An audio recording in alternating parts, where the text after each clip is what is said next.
Maintenant, on va continuer. Cette fois-ci, on va voir la notion de des triangles de puissance.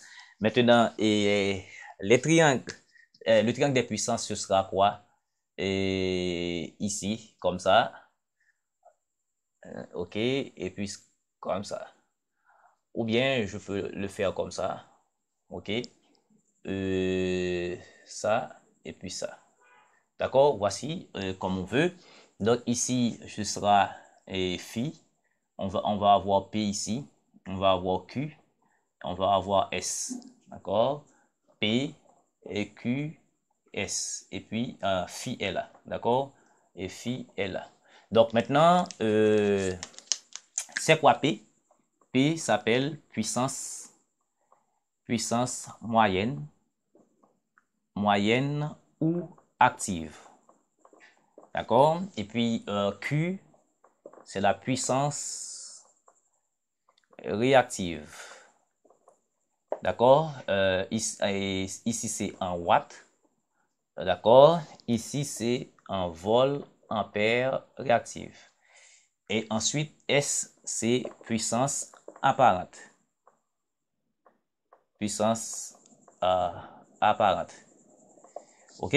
Donc, et à bien remarquer, la puissance active ici, P active, OK, ce sera le produit de S par cos phi.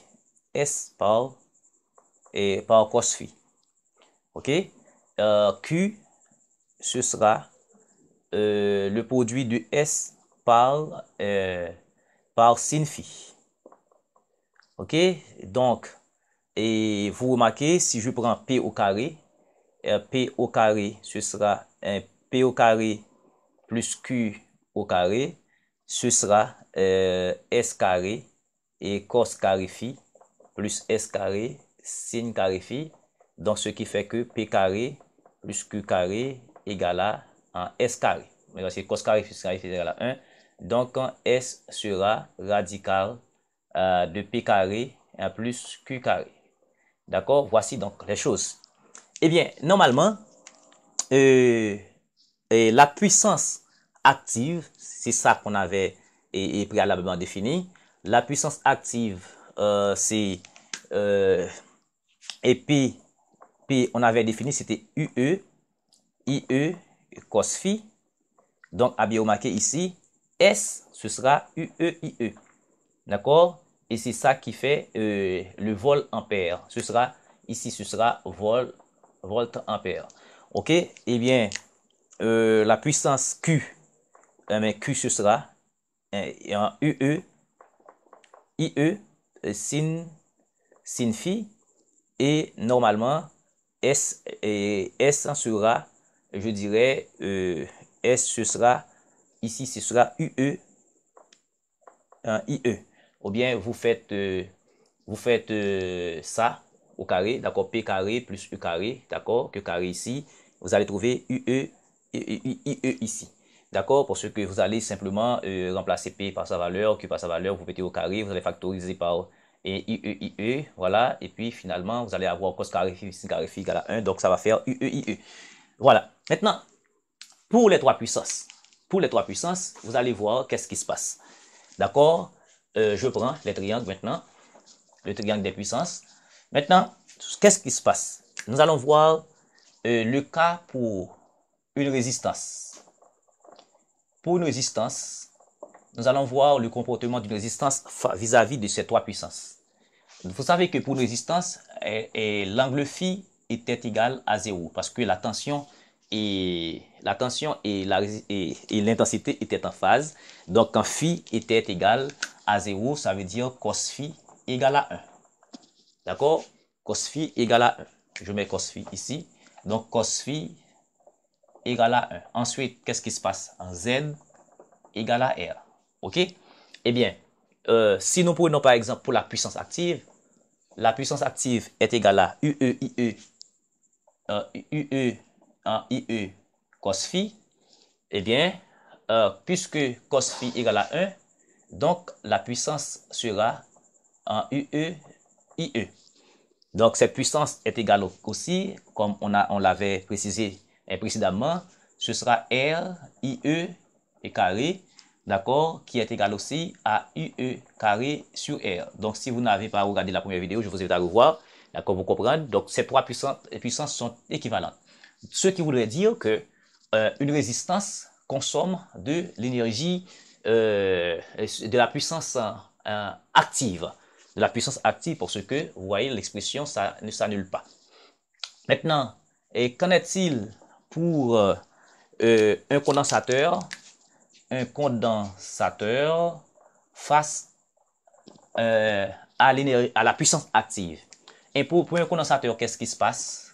Pour un condensateur, c'est que phi est égal à moins pi sur 2.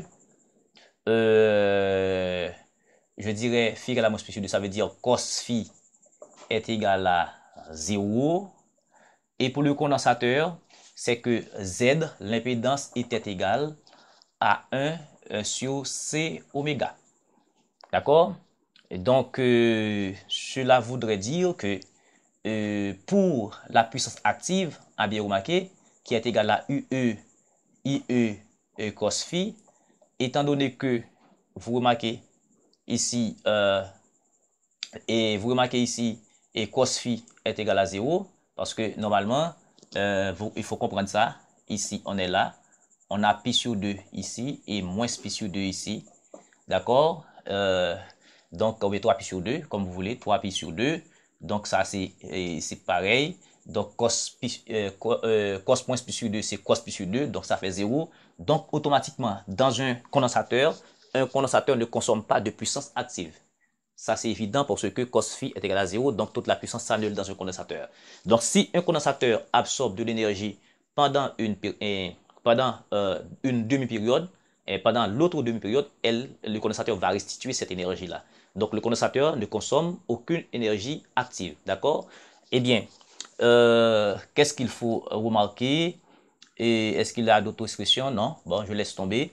D'accord? Peut-être sur la tension. Sur la tension, je pourrais écrire quoi? Je pourrais écrire ZIE, ce sera 1 sur C oméga IE, bon, des choses comme ça.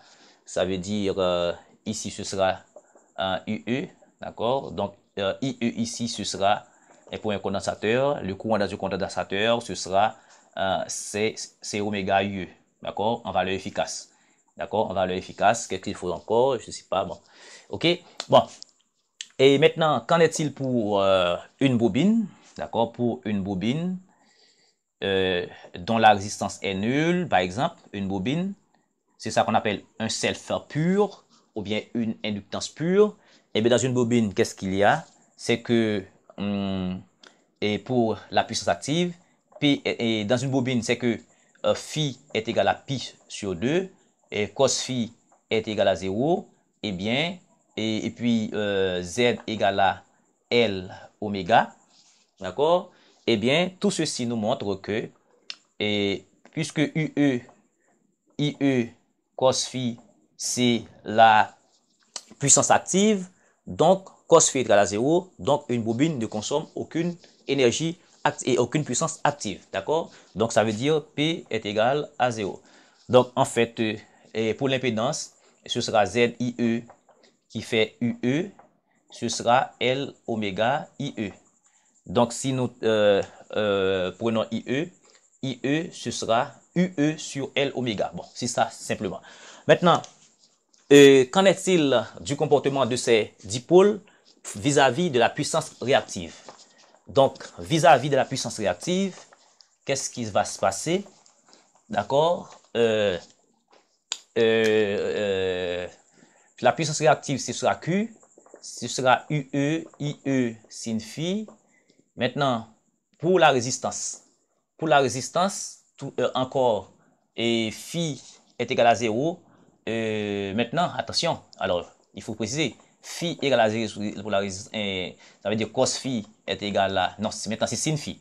Sin phi est égal à, sin phi est égal à 0. Sin 0, c'est 0.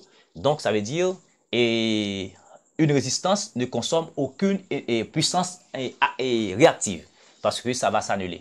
D'accord? OK? Pour une résistance, donc une résistance, d'accord, ça c'est caractéristique d'une résistance. d'accord, et puis R égale à Z, ok, donc une résistance ne consomme aucune énergie active. Et je dirais aucune puissance réactive de préférence, parce que c'est UE, IE, sin phi. Maintenant, qu'en est-il pour une bobine? Pour une bobine, et Q égale à UE, IE, sin phi. Qu'est-ce qu'on sait pour une bobine?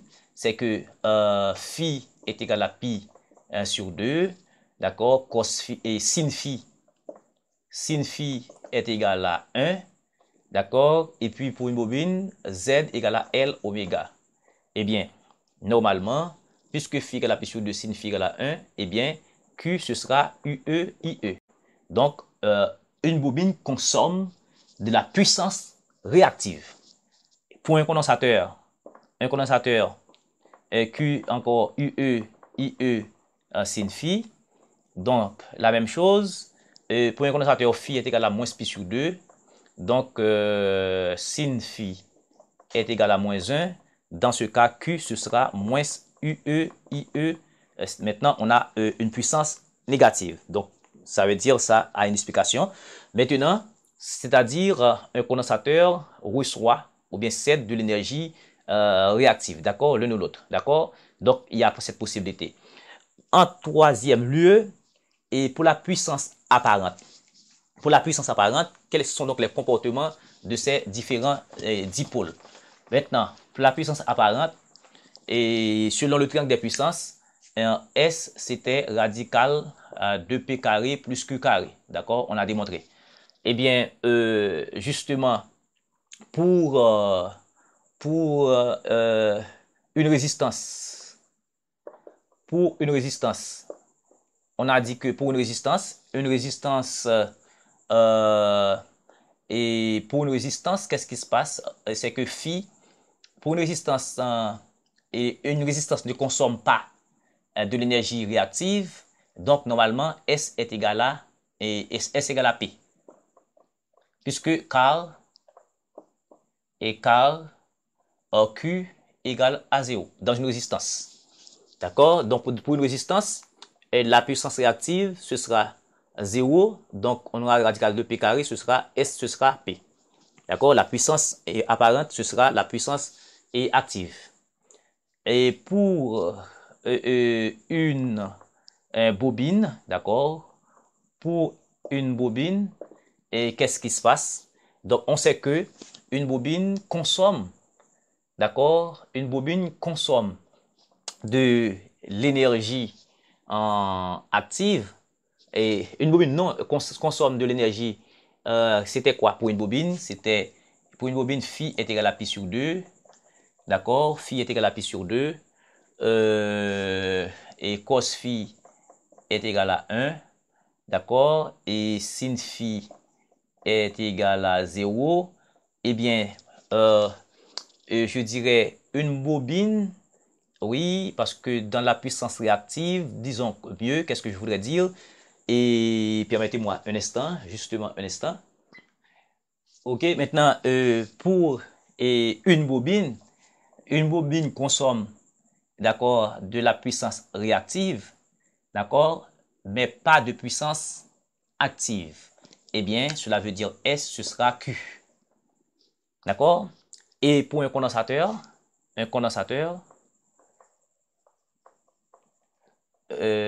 S ce sera Q. Maintenant, pour un condensateur, et un condensateur consomme de la puissance réactive parce qu'il y a un pi sur 2. Donc, mais P ce sera égal à 0. Donc, S égale encore à Q. Donc, voilà les différents cas pour les trois puissances dans le triangle des puissances.